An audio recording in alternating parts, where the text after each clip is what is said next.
Hokie hangover, boys. We had a little bit of a break there. It's been a week since we've recorded, and it's been a week since Virginia Tech has played a football game. Hopefully, they are as rested as we are.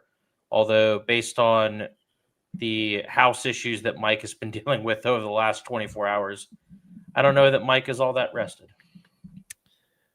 I am ready to go to bed tonight.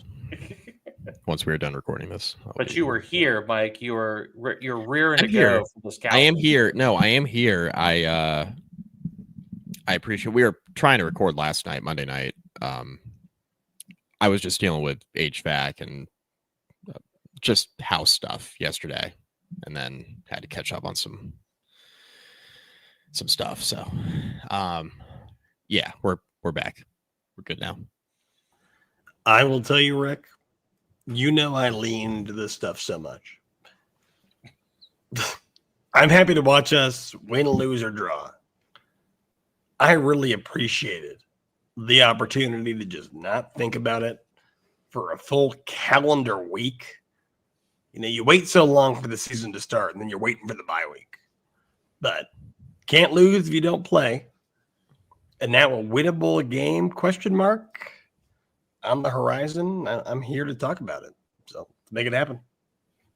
Yeah, not just a winnable game, a game where Virginia Tech is actually favored. We'll get into that in a little bit. Somehow. They should be. Shouldn't be? They should be.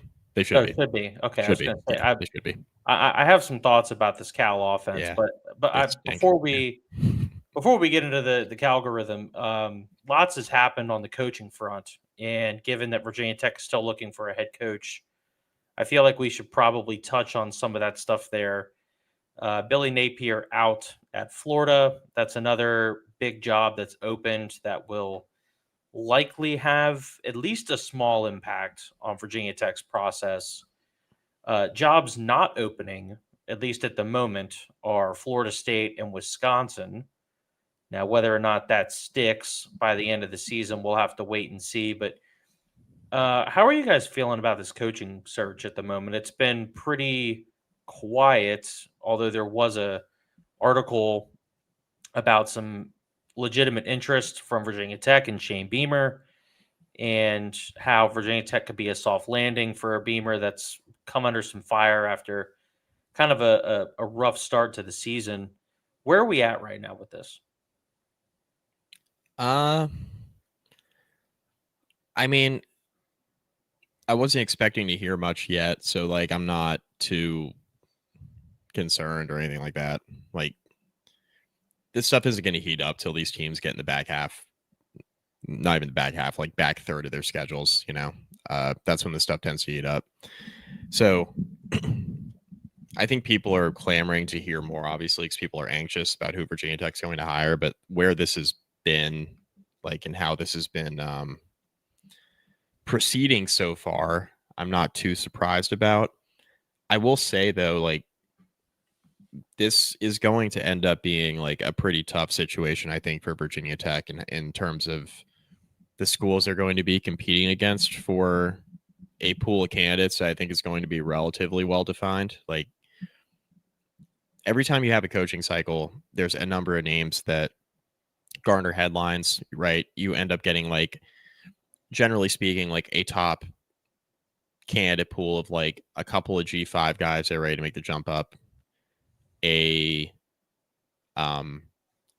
coach at the P4 level, right, who's maybe clamoring to leave.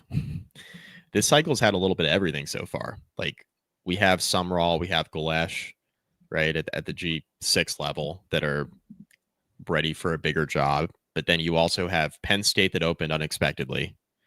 Like if you thought Penn State was going to open before the season after they were like a possession away from going to a national championship last year, you're nuts. Like, yeah, nobody thought that was going to happen the way that it did. That opened mid-season. Florida opening is not a surprise. Like we all thought that was probably coming at some point. So and Florida opening, not a surprise. You have to consider the fact that someone that's a candidate or was thought to be a candidate for some of those larger jobs, Kurt Signetti, has now locked in a giant contract with Indiana and will probably not be going anywhere for the foreseeable future. Yeah, that could be a whole separate podcast. Like Indiana's become a football school now. Good for them. Yeah, Must be nice. I mean they've totally they've totally leaned in on football, right? Which is great, and the basketball program will benefit from it. That's just how that works. The yeah, and Signetti signing that deal, I think, is good for college football. That he's going to stay at a school like Indiana that historically for football has just not been very good. So that's pretty cool. So yeah, I think it's going. The search is going about how I thought.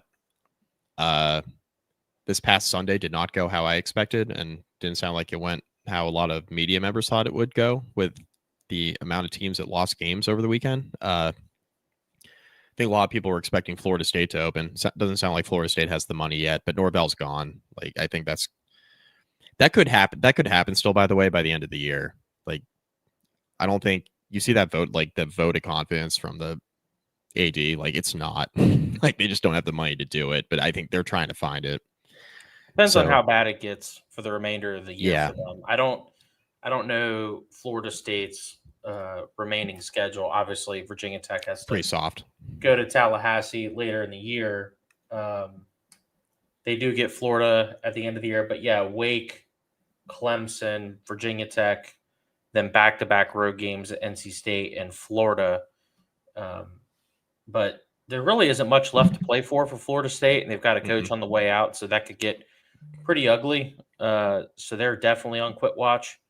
But yeah, Andrew, there's just so much I think left to be determined. But the thing that's gotten the most buzz is the rumored interest from the search committee as far as Shane Beamer is concerned, and whether or not Virginia Tech might be able to lure the young prodigy back to his hometown. Yeah, so I have a couple of things to say just because I haven't been on the show in, I guess, over 2 weeks now, which feels like an eternity in this era of college football.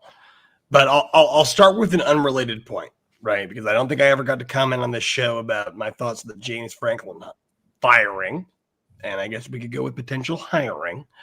I'll say this about college football. I would say this about Major League Baseball. I would say it about the NFL. If you fire your coach and he immediately becomes the number one coach on the coaching market for your competition to try to swoop up, maybe you shouldn't fire your coach. Not a revolutionary statement from Andrew Alex there, but something that a lot of people should consider. But either way, I mean, I see it from their side, but nonetheless. Talking about Shane Beamer, an obvious conversation that we had to have, right? And how far we've come from week one, ESPN, stories that are happening, the prodigal son at South Carolina. He takes down his dad's old school. Well, turns out his dad's old school is no good, and he is on the road. I mean, I would never root against Shane Beamer. He's an alumni of the university. He is the son of the greatest coach who's ever graced Lane Stadium. I would never root against him. That being said, he's in for it. Alabama doesn't get any easier after that. It could be a bad season for Shane Beamer and his South Carolina team that came into the season top 15 in the country. Extremely high expectations. No one asks for expectations, but you're always asked to live up to them. And it is looking like South Carolina will do far from that. Now,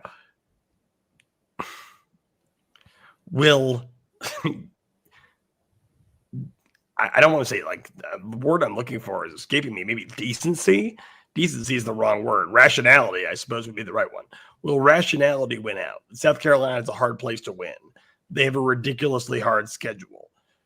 Survey says probably not. Probably not. Rationality never wins out in college football. And there is a decent chance that not only is Shane Beamer out of a job at the end of the season, but he is actually out of a job before the end of the season, which, if you are Virginia Tech, if you are hyper cued in on him, like the rumors that, frankly, I had been hearing before any Brad Crawford CBS Sports story came out turned out to be true. So where does that leave Virginia Tech, right? You have a coach with a decent record of success who's probably doesn't deserve to be fired. He won 9 games at South Carolina last year. He doesn't have a hugely negative track record. Like Shane Beamer is a coach who can win. You have a job that I guess is not his dream job, because I'm sure he wouldn't if given the option of leaving South Carolina on a successful note, or continuing at South Carolina on a successful note, and going to Virginia Tech. He probably wouldn't leave. But that might not be an option. You have a man who could be unemployed. You have a school that wants him. That is his alma mater. That is his father's, legacy, that he might have an opportunity to take over. If those stars align and the rumors that are coming out about this coaching committee turn out to be true, ladies and gentlemen, let me give you future Virginia Tech head coach Shane Beamer. Yep. And I could be wrong. I've been wrong many times before on this show. Those who have been with us for a long time can certainly attest to that, especially the 2 co-hosts that are with me. But the other side of the coin, right, is, I appreciate the input of every member of this committee. But that being said, if this committee, which includes not only Eddie Royal and Bud Foster and a bunch of large donors, but, 2 former CEOs of big companies, both of which who happen to be women, which I think is awesome. If the whole point of bringing this star-studded cast together was to join up and say, we should hire the former head coach's son as he gets fired from another job, I think would be a disservice to the university. I don't think it's necessarily a huge disservice, especially in this coaching environment, which Mike just described, where there's a lot of jobs that are open.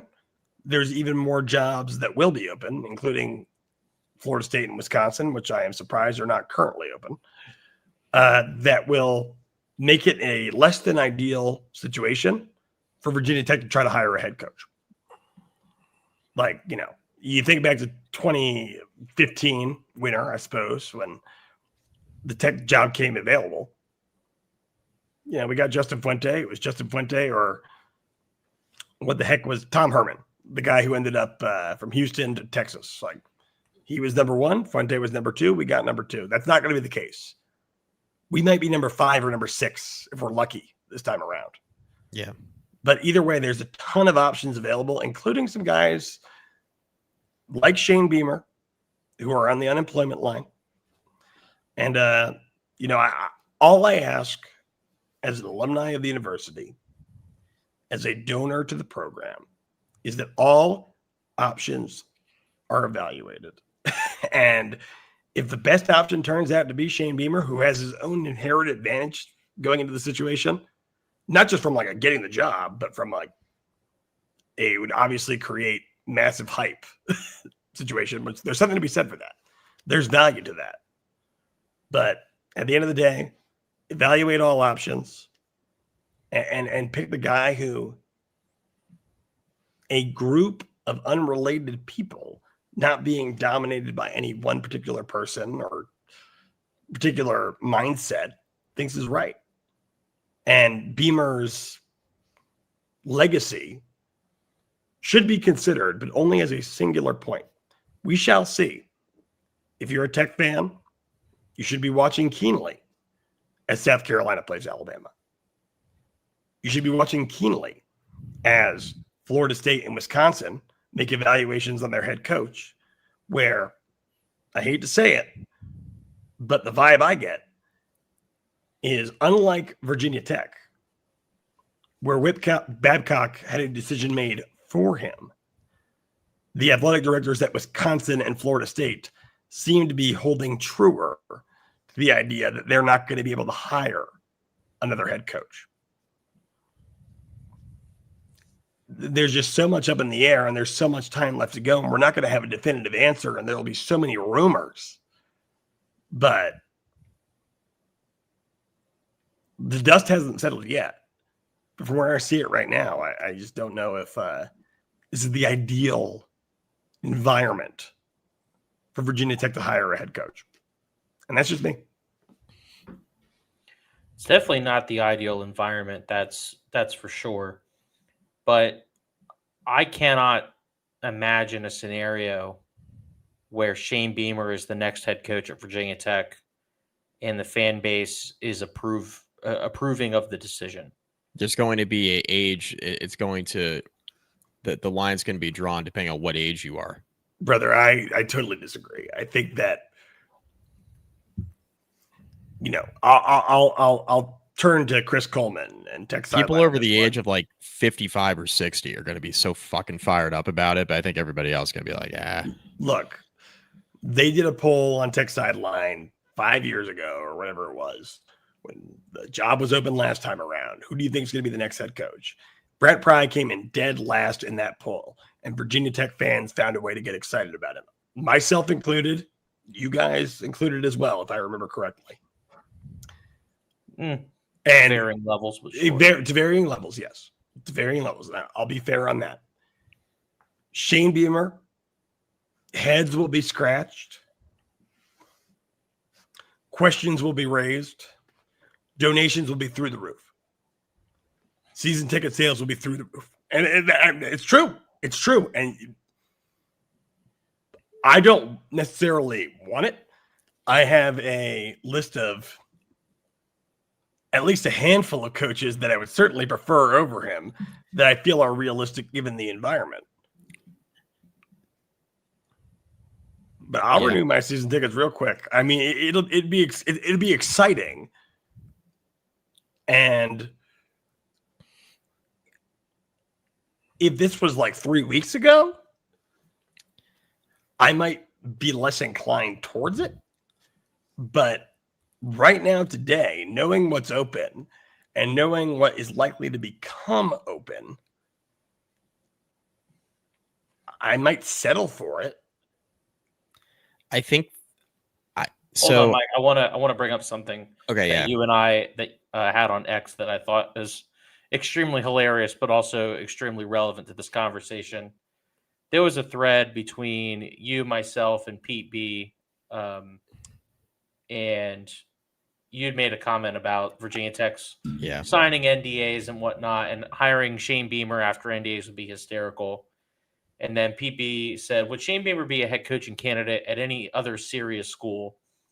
And I replied, if things don't work at USC, he could get a G6 offer.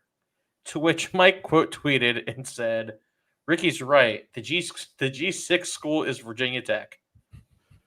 If we are going to be serious about playing with the big boys and taking full advantage of the funding that the university has promised athletics, we cannot then settle for a guy who flamed out at a mid-level SEC job and claim that we're competing for national championships.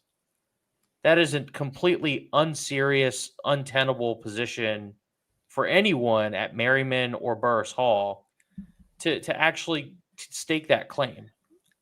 South Carolina is a tough job for sure. Winning 9 games there last year is an accomplishment that should be celebrated, but it's looking more like an aberration than the norm, right? Yeah. So that's kind of where I'm at with it. And the fact that he's potentially on his way out there, hiring a fired coach, it's like, oh, but he had a 9-win season at South Carolina that one time. It's like, yeah, okay. That feels lazy to me. Like, I think that would be a nepotism high. That would be the angle there would be nepotism.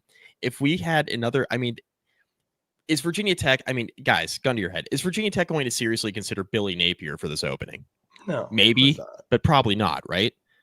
So, like, Maybe if Witt has hit the full say. He just had mixed results. First of all, I'd rather have Napier than Shane Beamer, but that we can have a discussion about that another time. We wouldn't be Napier's not serious at this juncture, not a serious candidate for this. He just got fired at Florida. He will get another coaching job. it's not going to be Virginia Tech this go around. I don't think that would be a wild twist. So at this moment, wouldn't consider Billy Napier to be a serious candidate for the head coaching job at Virginia Tech. So South Carolina, right, which obviously does not have the track record of success that Florida has, right? They do have some parallels, right? The Spurrier tenure, all that stuff. They do have some Will Muschamp. There are some parallels there, right? But say they fire Shane Beamer. The only reason we would be considering Shane Beamer is because he is a Beamer. That's it. Like that's it. That's all. That's the only reason why. And there's this thought out there on social media, right? That I want to be careful with this, but there's this thought out there that the big donors will open up their wallets more for Shane Beamer than another coach that is brought in. And this wouldn't be the case for like a James Franklin, right? But say it's like it would be like the Alex Galesh or a Sumrall or name another guy like Silverfield. Or like Brian Hartline, who's like going to be in play at probably not Virginia Tech, but like other places. I'm just trying to like throw out examples I think are more realistic. That donors would open their wallets, the big donors would open their wallets more for Shane Beamer for the football program than they would for a Sumrall or a Galesh or a Silverfield. Do you think that's not true? I think it's total bullshit that's going to be the line we're going to draw. Oh, because he's the son of Frank, like that's why we're going to open our wallets more. That's crazy. When the other guys could have higher ceilings than Shane Beamer, you should be opening up your wallets for anybody because that's the push we're making anyway. That's why that's the whole reason you fire Brent Pry after 3 games. It's so you put and you announce this big funding initiative, right? You shouldn't be withholding funds. We should be all in no matter who it is. We should be all in on the next guy. That's the whole point. Otherwise, just keep Brent Pry around. What's the point? Okay, we fired Brent Pry after 3 games, right? To get a head start on the coaching search? Oh, well, we want to make sure we secure the funding. We want to make sure everybody's all in. But we're only actually going to open up our wallets for Shane Beamer and not these other guys. If that's true, that's insane. Like that's a mom and pop operation thing that Virginia Tech's always done. You're an unserious football program if you're doing that. If you're withholding funds from a new head coach, total hypothetical situation I'm getting worked up on, by the way. But like we're going to withhold our big donors. We're going to withhold our money from another candidate. But Shane Beamer, oh yeah, we'll open it up because he's Frank's kid. It's if that's what we're doing, it's crazy that we're doing that. Okay. Look, otherwise, dude, just keep I am not defending this. It's patently insane. Like I'm not defending the potential behavior, but the reality is that like people, especially look, one of the facts about Virginia Tech that holds us back is that Virginia Tech expanded significantly as a university. And my good friend Brady Hess wrote a paper about this in college around the year 1999. What happened in 1999? We got good at football. Regardless. Which could be a huge message to the university about other things, but that's besides the point. Regardless, the expanded population of the university is all young. And what do they say about people under the age of 45? Well, they're probably not that rich. So who are we left with? We are left with old heads who might not be acting in the most rational terms, but that's who we're left with. And yes, we do have some younger, like people who have really made a name for themselves. Shout out to my boy Mihul. Shout out to many others, not many, but a few others who could say that. But the reality is that is your donor base. Yep. They would get behind Shane Beamer. Yep. As a group of people who feels battered down by the last 2 guys that were hired, who they didn't know their names before they showed up. Yep. And yes, I'm sure they would get behind Shane Beamer in a way that they wouldn't otherwise get behind. I know. Alex Galesh or Silverfield or what have you. Does that make it right? Does that make him the best coach to hire? No, I do not think Right. that. No, I know. That's my entire point. And I agree. I agree with you. I know they would, because I know who that, like, those donors are. They're like born and bred, like Frank Beamer guys. I know they would. Like, I'm not disagreeing with the premise. I just think it's fucking insane. I guess welcome to reality, right? I mean, Yeah, not an it's insult crazy. to you, but like, No, I know. It's just crazy. Do we want to be a group of 6 school or not? That's not necessarily fair, but I think it's too far. I think it's too far the other direction. It was a great Twitter joke, though, because I think I mean, in all seriousness, though, the whole point of Virginia Tech trying to throw as much cash at this as they can possibly throw at it is so that they don't end up left out in the next phase of realignment. right. So either Virginia Tech isn't left out, or they end up being a group of 6, or maybe it'll be a group of 7 by then. Who knows? They're going to be in the minor leagues of the FBS. So do we want to be in that group, or do we want to be in the other group? Well, that's why no matter who the coach is, they should throw as much money as they can behind it to give the coach everything they possibly needs, regardless of if it's Shane or somebody else. The whole point is to get this right the next 4 years. That's the entire point. So to withhold from somebody else instead of Shane, right? To withhold from somebody else and to put us behind for no reason is crazy. Plus, throw the money behind Shane. And by the way, hand up, don't think Shane's a bad coach. I don't think he'd be fine. But I think there are other ways you can go with this hire to kind of get away from the Beamer era. Worked during that era. It's a new era now. Got to have a guy you can recruit, right? We were sold a bill of goods with Pry. I think the recruiting improved over Fuente, but the results on the field weren't there. You need a guy that can build out a recruiting staff, right? That's going to recruit well, and a guy who can coach ball. We haven't had a ball coach, man, since Beamer, right? So now you're going to go, and Fuente could. I mean, Fuente was a bit of a ball coach, right? A little, but he couldn't recruit. It didn't have the infrastructure. Yeah, try to find the best of both worlds if you can. You got to throw as much money as you can behind it, which is what I thought the university was doing. I thought that was the whole point of the $229 million or whatever. I thought that was the whole point. But I don't know. I think I agree with Andrew, by the way. I think the stars are aligning for Shane. Like, gun to my head, I think Shane's the coach.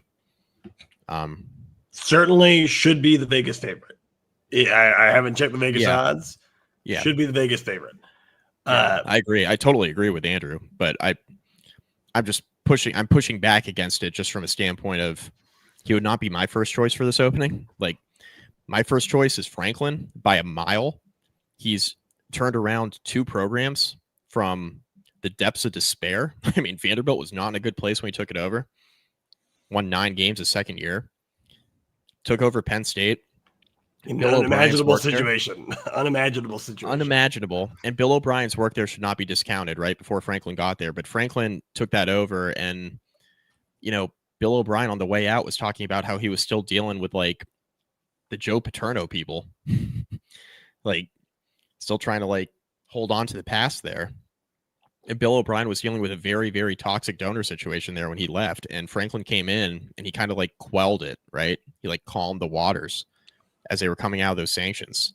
And we saw what he did at Penn State. It was largely really, really good. They were a possession away from the national championship last year. Another, he's turned around 2 programs, and he recruits this area well. It's a slam dunk if you hire James Franklin. Slam dunk. But I don't know if he would even want it. Sounds eerily familiar, what you described with O'Brien, but nonetheless. Yeah. Another point on Franklin, something that I always try and look at is how do programs do when guys leave? Vanderbilt was some ass after James Franklin left. Like, Derek Mason got a lot of opportunities and it just never worked. But let me kind of put a bow on this so we can get into the Cal preview. I'm just going to say, boys, if we get to late November, early December, and there's a press conference, and I see Whit Babcock, and I see them hiring Shane Beamer as the head coach. That episode of Hokie Hangover is going to be the biggest must-listen episode that we've ever had. And I'm just going to leave it at that. I'm sure it'll break records, Ricky. But here, let me play quickly before we leave devil's advocate. There is something to be said for a fast start.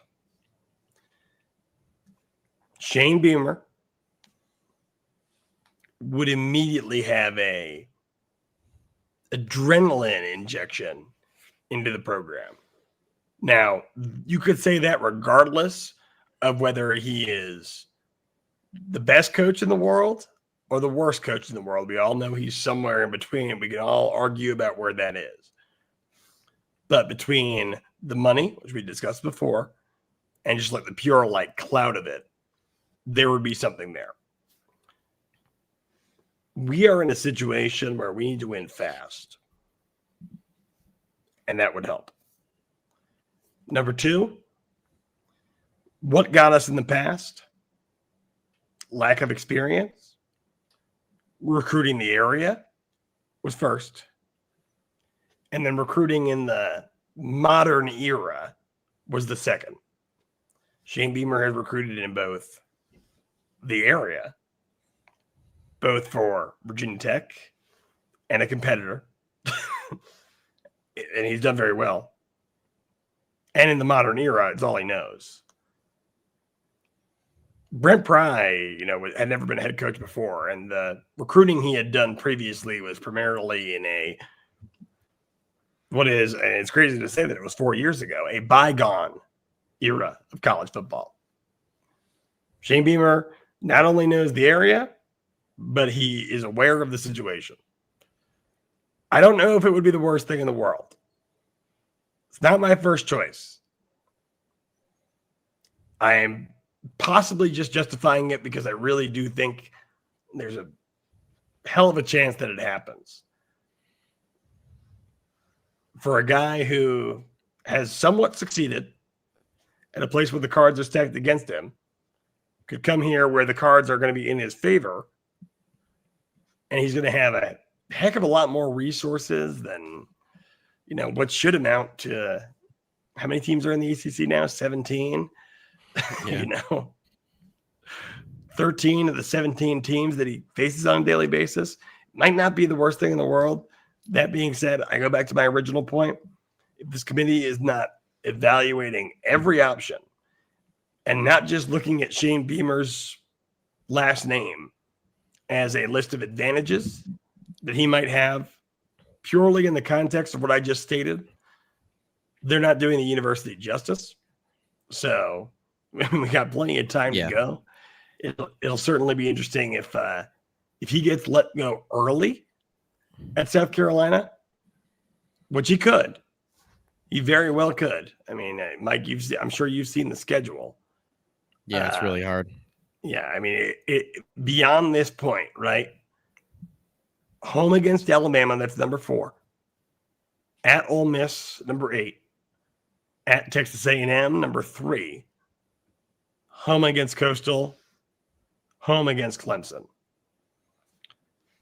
If things don't go the right way, there's no Cocktober. I don't know if he makes it to Coastal. And that's where it gets really, really interesting for Virginia Tech. There's an argument to be made too, like the flip side of it for Shane. There's an argument to be made that he's also Jeff Brom, right? Like Brom was very up and down at Purdue. Ricky, like look at before you give me that look at the record at Purdue for Brom. Like he was very up and down at Purdue. Now, the one thing I will mention is that there was a longer track record for Brom, right? Like Brom was good at Western Kentucky, won 12 games and 10 games at Western Kentucky. And then it was a mixed bag at Purdue for a while, like hovering around 500, sometimes worse. 2021 they popped, right? They won 9 games. And then he went 8-5 in 2022 before he took the Louisville job. He's won 10 games and 9 games this year. They're obviously off to a 5-1 start, and they're in contention for the ACC again. There's an argument that he could jump into a job that is easier, produce, again, a very hard job. That's where I draw the parallel. Like South Carolina's a hard job, and the SEC produce a hard job in the Big Ten. Jumps into a job at Louisville that's easier. Beamer jumps into a job at Virginia Tech that is easier from a scheduling standpoint than South Carolina. The concerns I would have, though, is like recruiting. Are you going to be able to recruit in the same way you did? Because he's had some decent classes at South Carolina, but are you going to be able to recruit that way at Virginia Tech with the new funding? You would hope so, especially if everybody's opening up their wallets at the big donor level. You'd hope that you can recruit in a way. So building out the recruiting staff and recruiting well in Virginia. And then what's your coaching staff going to look like? Because Brom is a offensive-minded guy. Shane was like a position coach up until he got he didn't have any coordinator experience. He was a position coach until he got the South Carolina job. So those are kind of the questions you have. Mike Shula has been a disaster at offensive coordinator this year for South Carolina. So like, don't bring him with you. So there would be some questions from a staffing standpoint. But my whole point with this is you can make an argument, right, if you're the committee, which I'm sure they're discussing this, that he might be stepping into a job that is a bit easier path for him to succeed relative to the one he's in, right? And if so, what does that look like? So I think there's that element of it too. And again, I would kind of be lukewarm on a Shane Beamer hire. Like, full disclosure, I'd be pretty lukewarm on it. I'd be like, all right, it's going to be likely an improvement from Pry. Like, this guy's at least got head coaching experience. Like, I think it's actually definite improvement from Pry. Is this going to be the coach to like restore you to the standard that I think a lot of fans have for the program? I don't know. I mean, he's coaching his dad's shadow. Like, that's a question too. I know he's a few coaches removed from him, right? But it's a very different program now than it was when his dad was here a decade ago. But that's another question I have. Like, does he really want that? He's been saying in the media, like, he's been saying he doesn't want to do that. He's been saying that South Carolina is his dream job, which is something he has to say right now, given the rumors that are flying around. Of course, you're going to say that. So don't put too much stock into that. But like, how much does he want this job? I think he ends up wanting it a lot more if it's a soft landing. Last thing I'm gonna go ahead, Andrew. I mean, number one, like, take what these people say in the media with the largest grain of salt For sure. that you could possibly imagine. Of course, he's going to say, and by the way, he never outright denied anything. He just said that he was focused on turning around South Carolina as his contractual obligation requires. He is still employed as the head coach. That's that, right? You do need to take into account, like you mentioned before, Mike, that Shane Beamer is starting at the 20 yards behind in the track race that is the Southeastern Conference. He would be starting, ideally, if this money situation works itself out, which I think it would work out very well with him as the head coach, 20 yards ahead. We've seen time and time again that doesn't really matter that much. At least not in the ACC. Like, he's not going to be – money can't buy you 10 wins. If it did, it would be that simple. It helps. But you have the greatest NFL coach of all time coaching in North Carolina with plenty of money behind him, and they are losing to Cal. We'll get to that later. But at the end of the day, my entire focus here in defending Shane Beamer is saying that he won 9 games in a situation where the odds aren't necessarily like super stacked against you, but they're not in your favor.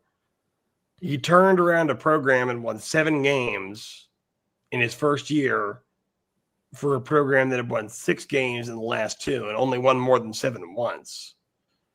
And they won 9 games last year. Let's be honest. If this was Virginia Tech and he won 9 games last year, there is not a shot in hell that he'd be getting fired. And that's a reality in the SEC. It's a different culture. You could say it's a different standard, but it's not necessarily like true, right? Like the standard for South Carolina should be Will Muschamp, late Lou Holtz. That's what the numbers would bear it out to be. I don't think he would be the worst option on the board. But the way things are shaping out,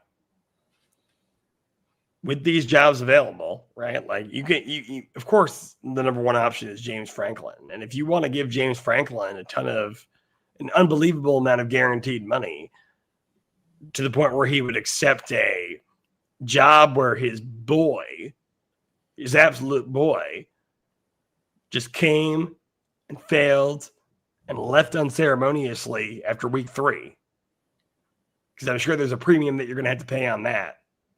For a guy that doesn't really need a job, yeah, sure, absolutely. If they're willing to do that, it's not my money, though it kind of is. But at the end of the day, like, it's probably not going to happen. We are going to be left with a pool of candidates. And until things shape out more, I don't know whether Shane Beamer is a viable option within that pool of candidates. I'm not willing to write him off just yet. All I ask is that the committee evaluate every possible option. And I think that's a fair take. Last thing. You guys remember the state of recruiting in Virginia in 2014, 2015 for Virginia Tech? Long time ago, but remind me. Wasn't great.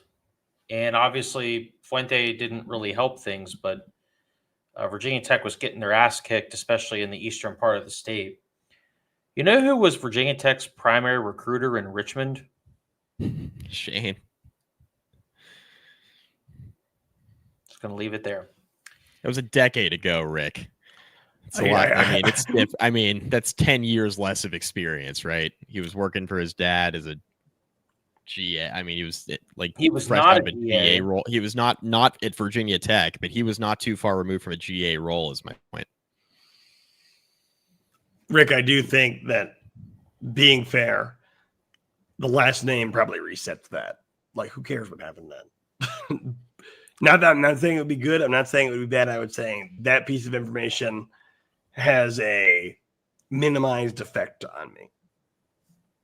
Everything's different. Well, I mean, it's not just that. It's like everything. Like the way recruiting is now is different. It's money. It is money. You are recruiting with money. Yeah, you are recruiting with money. We are going to have more money than Pitt. Penn State is going to have more money than us. Does it change the equation that much? Probably not. And until they change the transfer rules, like, it doesn't matter. Like, the guys will come to us and play for us and be good, and they'll leave. So, at the end of the day, do you trust X person to be a better X's and O's coach on the field? Which is a fair point against Shane, now that I say it out loud. Because, when I think about the situation that Virginia Tech's in, I want a high ceiling, but an even higher floor, right? I want competitive. Dan Mullen, I'm confident, could be competitive. Pat Fitzgerald, who I do not think is coming to Virginia Tech. I'd rather have Shane than Pat Fitzgerald. Well, you are I'm going to not say it. We can talk about it off air. But yes. Either way, Pat Fitzgerald, I like Pat Fitzgerald. Shane and Pat Fitzgerald. Outside of the Beamer last name, what evidence do you have for that? Yeah, Pat Fitzgerald had 2 bad seasons at the end. Recruiting. Pat Fitzgerald's coached his entire career at Northwestern. Recruiting. Yeah, no, I mean, again, I'm sure. Coach guys up that believe. I mean, that's kind of the argument against him. But nonetheless, I mean, who the hell is Silverfield recruited? Who the hell is Grolish recruited? A bunch of no names and coached them up and convinced them to stay. And credit to them. But this is an entirely new era. An entirely new era. So I don't know. We're either way. Committee, if you're listening, any one of you, evaluate all options. Pull out the yellow legal pad and just please. That should have been the name of the episode. I think Andrew's driven that point home. So if the committee's listening, you've heard it now, I think 3 times. Evaluate your options, damn it. All right. There's going to be a ton that happens in this coaching search. We'll have to wait and see exactly how it shakes out and who ends up getting fired and who doesn't. But until then, Virginia Tech's got a game to play on Friday night. Friday night game here against Cal. We had this one circled on the schedule as a potential winnable game before the season started, and it's kind of gone back and forth there. There was a point where I think we expected Tech to be an underdog in this game. Instead, they're 4.5-point favorites as of now, and that's a lot has happened with this Cal football team over the course of the season. They beat an absolutely horrendous Oregon State team to start the year, which is now looking for a head coach. They had a good win over Minnesota earlier in the season. Then they got blanked by San Diego State, and it's been a bit of a mixed bag ever since. They beat Boston College, who's got to be one of the worst Power 4 teams in the country. BC, I think, has lost like 6 in a row. They ended up losing to Duke, but they did beat North Carolina last week. And they're now 5-2 and 2-1 in the ACC. This is an interesting Cal team in the sense of they haven't really shown that they can score consistently, especially of late. Their offense is really, I think it's outside the top 100 in yards per game. JKS, I'm not going to try and say his name because I do not want to butcher it. JKS has been all over the place. It's been playing darts blind. Sometimes he looks like he can be a really good competitor. Sometimes not so much. But this defense has been kind of a consistent point for Cal. Outside of the San Diego State game, this Cal defense has been pretty solid. And they're a top 50 unit as far as the stats go. I have a feeling we're going to be in for a pretty low-scoring game, boys. Cal stinks. They're bad. They're the worst 5-2 team in the country. They're horrible. They should have lost to North Carolina. I watched a good bit of that game. They were outplayed. 21-18 was the final. They were thoroughly outplayed throughout. They had no business winning that game. They won that game off of 2 fumbles. That fumble on the first possession for North Carolina was a short field touchdown. And then Carolina fumbles at the goal line out of the end zone for a touchback to lose the game. That's how that game transpired. Like, Cal should have lost that game. They stink. JKS is very high risk, high reward as a quarterback. He's a freshman. He makes a lot of potential. Like, very fun quarterback to watch. He's like a higher octane. Calandria. He's a higher octane freshman version of Calandria. Yeah, that's exactly what he is. Calandria is a much better player now, obviously, a few years in. But yeah, from a freshman quarterback standpoint, he's got a lot of that in him. I think he's going to be really, really good in a year or two. Defensively, I think Cal is fine. Like, it's the better of their 2 units. I think they've benefited from the schedule they've played. They've played a lot of bad offenses so far. I don't think they're very good. They're going to go to a bowl game. They're going to be one of the worst bowl teams this year, I think. Certainly in the power conferences. There are some bad group of 6 schools that are going to go to bowl games. So I won't take it that far. But I think Cal's going to be one of the worst bowl teams from the P4. So I'm not very high on them. I've seen a lot of their games this year. There are moments where they play really good football, and there are a lot of really bad moments too. This would be like what Virginia Tech could have been with Pry this year. Like if they weren't just an abject disaster in the first 3 games, they could have been like a really mediocre, like 6-6 type team, and it wouldn't have shocked us. I think all 3 of us picked a 6-6 range. I can't remember what we all said on the season preview. All 3 of us were at 6-6. This is kind of Cal is kind of what Virginia Tech should have been this year, I think. Just like moments of greatness and moments where they're absolutely one of the worst teams in the power conferences. I think that's what you look at. They've won 5 games, credit to them. But yeah, I don't think they're very good. The fact that Virginia Tech's favored in this game, I think, tells you what you need to know about this matchup. That's my thought. Look, I still see 6 wins on the schedule. You beat Cal. For Cal or for Virginia Tech? For Virginia Tech. You beat Cal. Florida State hasn't beaten an ACC opponent in like years. I think the last ACC opponent that they beat was what? Was it Louisville at Charlotte when I was there? Probably. And then they didn't win one last year, and they haven't won one this year. And then UVA. Oh, wait, no, we only have 2 wins currently. No, I see 5 wins on the schedule. Sorry, I wrote in Wake Forest in my mind before the season started.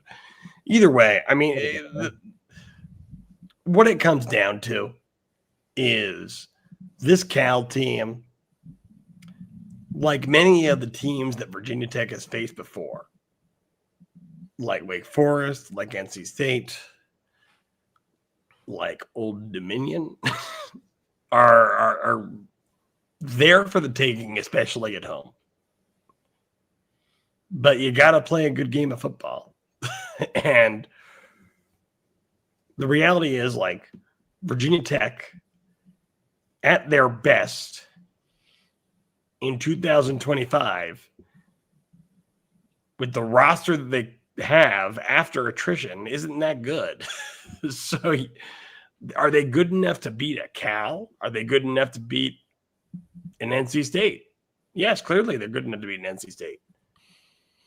But you got to play a damn near flawless game of football. And I don't necessarily know if I trust this group to do that. I think home field advantage might help. I talk about the psychotic behavior of this fan base all the time, and I always include myself in it. I'm going to the game. I don't know why, but I'm going to the game. If only because it will be funny to go to Lane Stadium on a Friday night to see Virginia Tech play the Golden Bears of California. Right? Like, that's kind of funny. But either way, I think there'll be a good home field advantage. I think that the team across the way isn't going to be that imposing, but Virginia Tech needs a lot of things to line up to have things go right. Is it possible? Yes, but it for me, a game like this is a flip of a coin. Like, will they win? Maybe. Vegas thinks they will. Will they lose in humiliating fashion? Possibly. Will Kyron Jones turn back to the guy of old? I'd love to see it. But at the end of the day, like, football at its core is a team effort. And we've seen one team effort all year. And that was in Raleigh, North Carolina on the last weekend of September. I'd love to see it again. Yeah, I think that's kind of where I'm at. I'm really struggling to have a ton of confidence in the Hokies just because they haven't shown the ability to play quality football consistently. They can only do it for maybe a quarter or two, and everything else is just a bit of a mess. And the offense has been pretty awful for most of the year, and they're going up against statistically a pretty solid defense. The one saving grace that Virginia Tech's defense will have in this game, which is a unit that's also been pretty poor, is jet lag. Yeah, that's certainly something to consider. Is there any sort of data that talks about how, like, Stanford and Cal have handled these East Coast trips? I know they're not I very can good tell anyway, you that I last weekend out of frustration bet Florida State minus 17.5 right before I went to bed, and I didn't wake up happy. I should have listened to producer Scott on that one. but JKS doesn't do much with his legs. Like, he can kind of move around in the pocket a little bit, but he's not really a rushing threat, which may help this defense that just hasn't been able to get off the field consistently and has been giving up big plays. It's not been a good run for Cephas, especially of late. So this Cal offense, I totally agree with Mike. They stink. Fernando Mendoza he's a jag essentially, and just about everyone else on that offense is a jag. if we're sorry, not Mendoza, JKS. Thinking last year, but First round JKS pick Fernando Mendoza, JKS Heisman Trophy at finalist Fernando Mendoza. Yeah, JKS at this stage of his career is really just a guy, and he's got a lot more maturing to do physically, mentally before he can be a quarterback that can win you some games if you're Cal. So 4.5 is a kind of an interesting number here because I am on the fence on that, but I do think Virginia Tech should be the better team on Friday. Do I have any confidence in that? Not really. We'll see if that manifests itself in the picks. Yes, time will tell. Time will tell. But Fernando Mendoza, 21 touchdowns to 2 interceptions, playing for number 2 Indiana. What a world we live in. Stagnetti's the real deal. Did Virginia Tech ever call him last time around? It's a very good question. Couldn't tell you. The answer is no. He probably would have taken the job if we did. Yeah, certainly would have benefited the Hokies.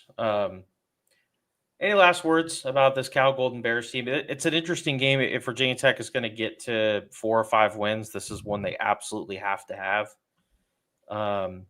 Miami's going to be tough. UVA will obviously be tough. Florida State, despite them being a mess, will certainly be a challenge on the road. This is a game Virginia Tech needs to win and honestly should win.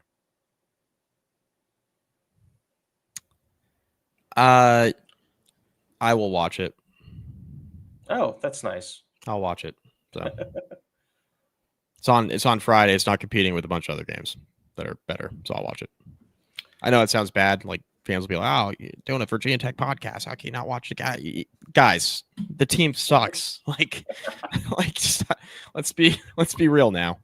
I commend you who are watching from kickoff to the clock hitting 000 every week. That's fantastic. I cannot pay this team that level of attention live most Saturdays at this point in the season. I can't. I try. I just can't. I put it on, I have it in. I always have it in a quad box. I can't have it on the main screen. Not 2 and 5 with an interim. Can't do it. Sorry. But Friday night, locked in. I'll be locked in.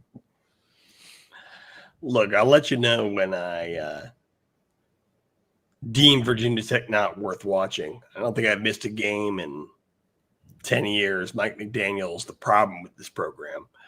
But Cal is a potential win. Louisville is a potential win. Florida State is a potential win. Virginia is a potential win. But more so than that, they're all likely losses. And It's true. I will be there. And I think, again, Cal is, Great philosopher once said, yeah. The team is favored. They have a great opportunity to go out there and get a W. This is a flip a coin team. Who's going to show up day to day? And we flip the coin, 6 times that have mattered, and 5 times it's been tails. I'd like to see heads, but we'll find out. I do think this is Virginia Tech's with the remaining schedule. I think this is their final real opportunity to win a game.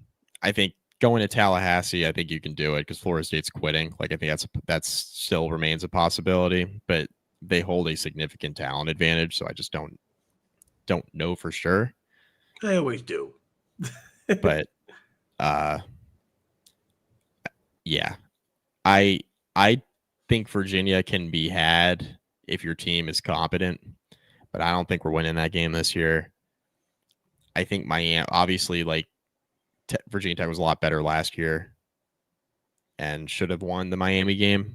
Miami is better this year, despite that loss to Louisville. They are still good, so that'll be tough.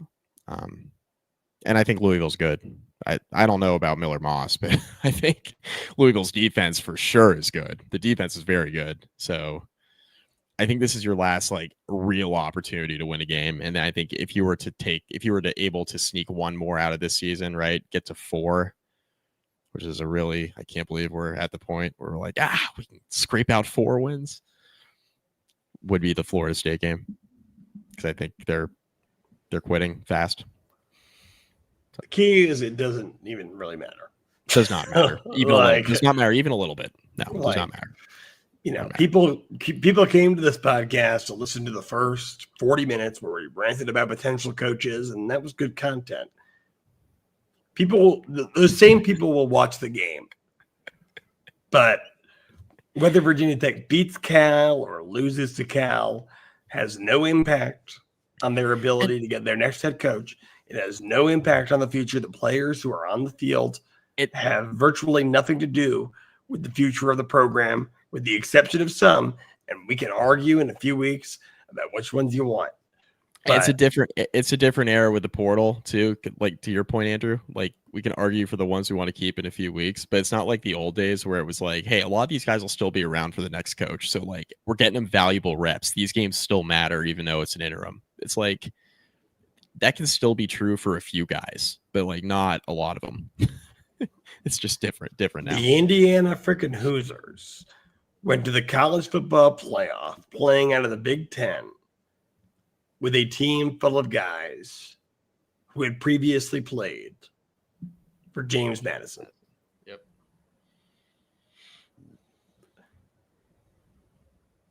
Coaching wins out.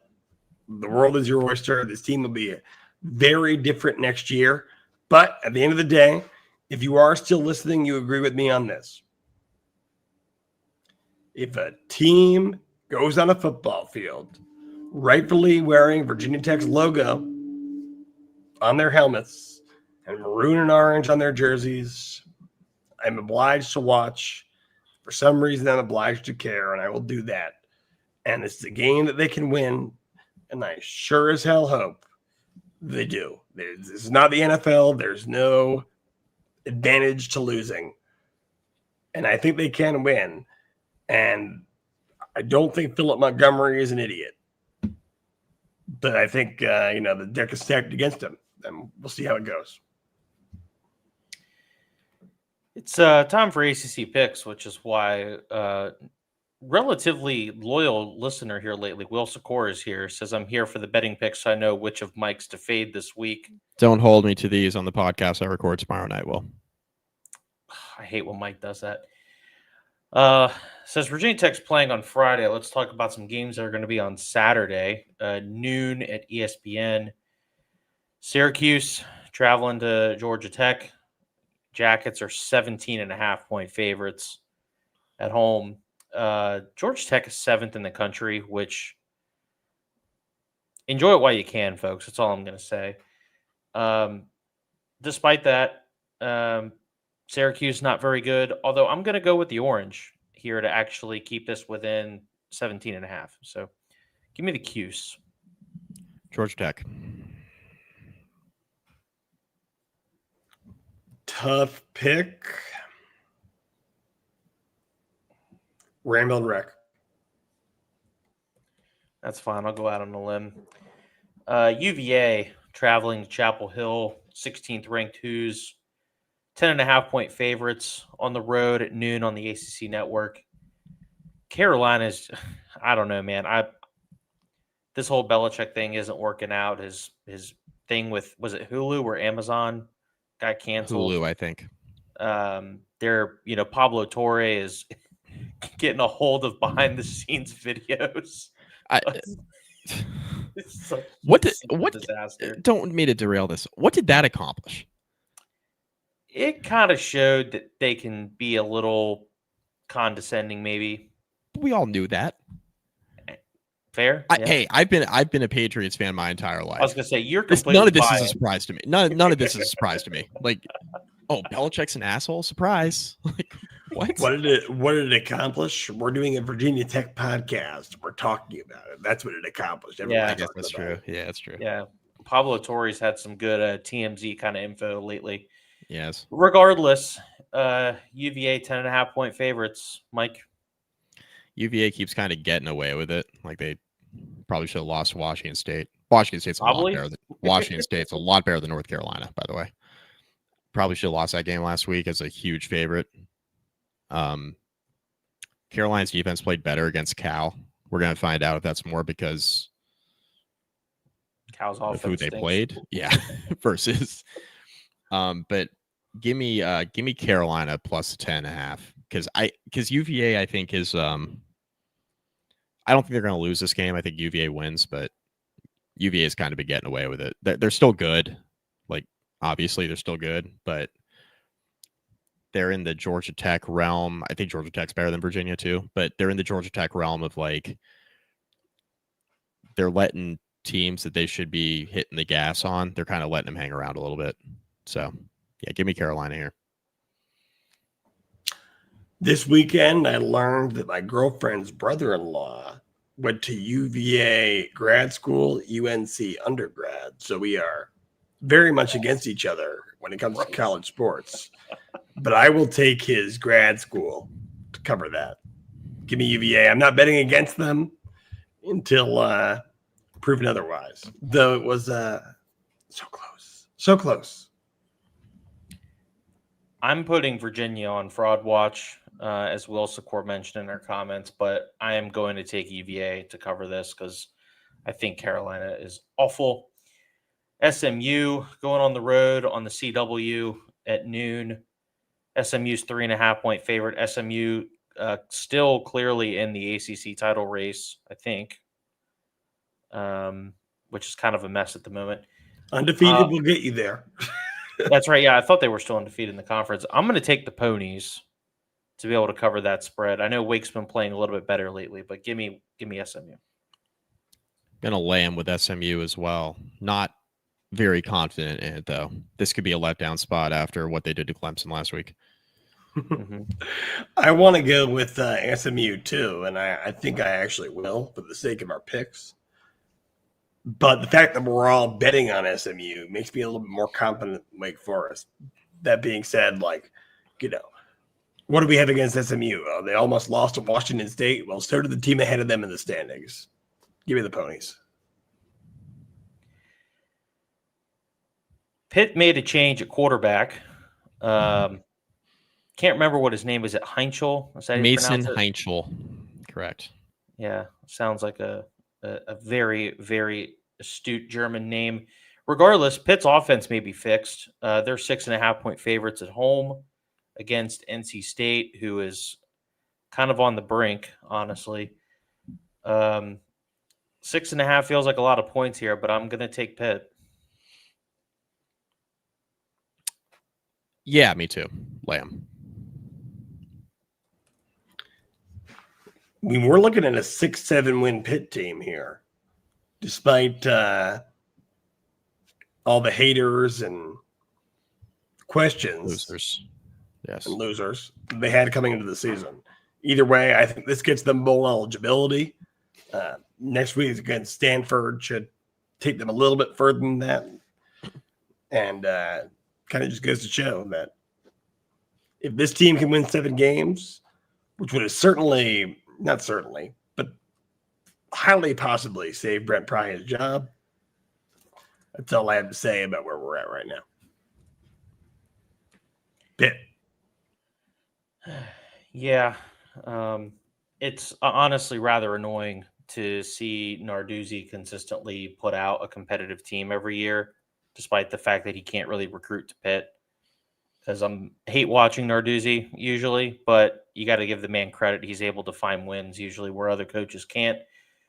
Stanford is going to Coral Gables or Miami Gardens or wherever the hell Hard Rock Stadium is. Canes are dropping to 9th in the AP top 25, but they're 29.5-point favorites in a primetime spot here on ESPN. Stanford stinks, as we all know. I guess I'm going to take Miami as a bit of a rebound game here, but I'm not confident in this one. If you are a betting man, I would avoid it like the plague. Stanford. That's you're why. giving me 29.5. Stanford's playing better. Miami hasn't really in their wins this year against real teams. They're pretty interested in just like getting ahead and just coasting. This has backdoor cover potential. 29.5 is a ton. Like Miami's going to win this game very comfortably. I think they bounce back. It's going to be a blowout win. But if you're going to give me almost 30 points with a team that I think is playing better, they're still bad, Stanford, but they're playing better. I'm going to take those points. So, ooh, I would never bet on this game under any circumstance. If I were to do it, though, if I was forced to, I guess I'd bet on Miami. I mean, this is a team that, a week ago today, 5 days ago, thought that they were going to be the number 2 seed in the college football playoff, and they got disappointed. Now, could it be same old Miami where they let the train go off the tracks? We'll find out.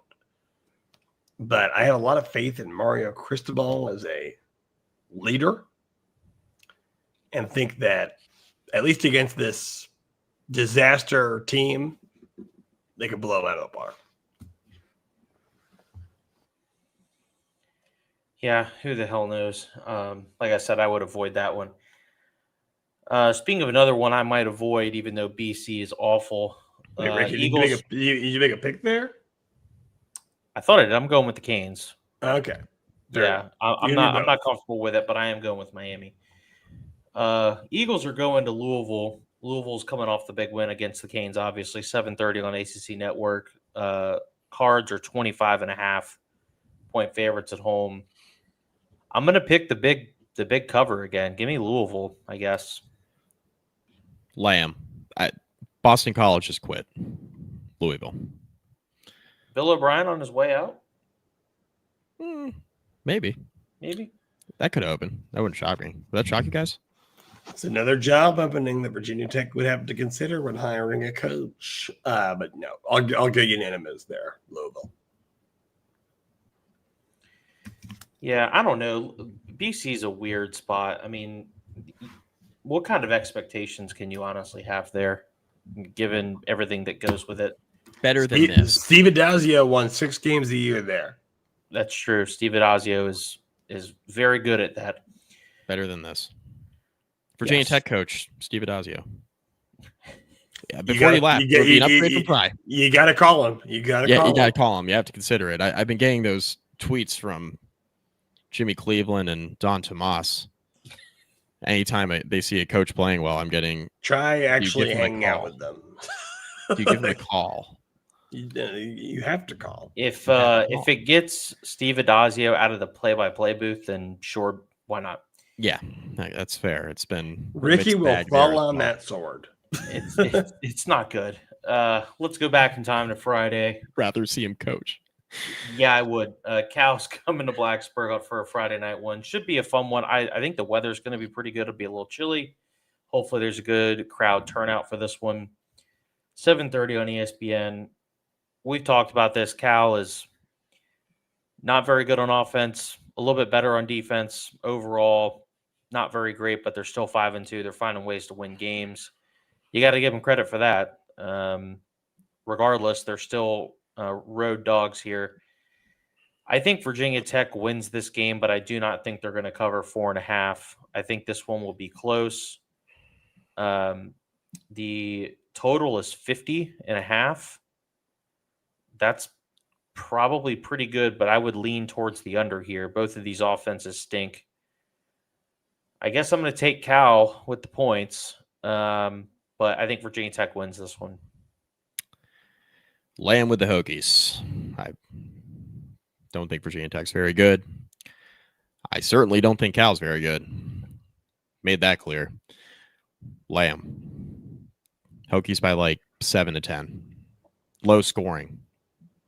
Maybe like thinking like 20 to 13 or in that realm of possibility. You got to Low lock scoring. up the under? I like the under a lot. Yeah. Yeah. The under is probably my favorite play from this game. Cal wins. Cal covers. I'll be a negative Nancy, but whatever. Cal is not on quit watch. They are a 5-win team Not going quite. for bowl No, eligibility. No, They're not good. They're trying. Yeah, but in all seriousness, though, I actually love to hear Ricky's opinion on Josh Pate, but that could be an entire another podcast. We're at 116. We want to do this tonight? I mean, we can. I'm hoping to it. I wasn't expecting a marathon show tonight. But Josh Pate always says 40 minutes. Yeah. Josh Pate always says, "Oh, well, you can't you have to factor where the team was in their season when the game was played, right? Florida State against Alabama is a different Florida State team than now, which sounds silly, but it's true. Well, Cal right now has a reason to believe Virginia Tech doesn't. And I think that alone will overcome the whole home field advantage, and Cal will win it close. It'll feel like an old-fashioned Brent Pry game. I hope I'm wrong. Again, I'll be there. But I'll tell you what, I've never been more confident than a 3-point win against that North Carolina team. Man, I'm firing on all cylinders. I'm sorry. I watched that game. It made me sick. That set football back a million years. Those teams stink. Well, I'm sorry for you. You have the opportunity to run it back on Friday. But that being said, though, I do think that if I'm wrong, I'll be really wrong, and they'll blow them out of the water, like Tech will. And then Kyra Drones will look like the guy that was on the beach with Shedeur Sanders kind of deal. It goes one way or the other. Either the team is completely out of it or they win outright. Yeah. Yep. Virginia Tech hasn't quit up to this point. Let's hope it stays that way. If they can stay motivated and keep fighting, I think they can certainly pull this one out. And maybe not be the only one, but we'll have to wait and see. Appreciate everyone joining us for the show tonight. Appreciate your patience for the week off. I think we all enjoyed a little bit of a respite from this team and all of the stresses that it has brought us over the last several weeks. We'll be back sometime this weekend for a recap of this game. I'll be in town. Andrew will also be in town. We'll have all sorts of coverage to come out of this one for sure. But until that, folks, go Hokies.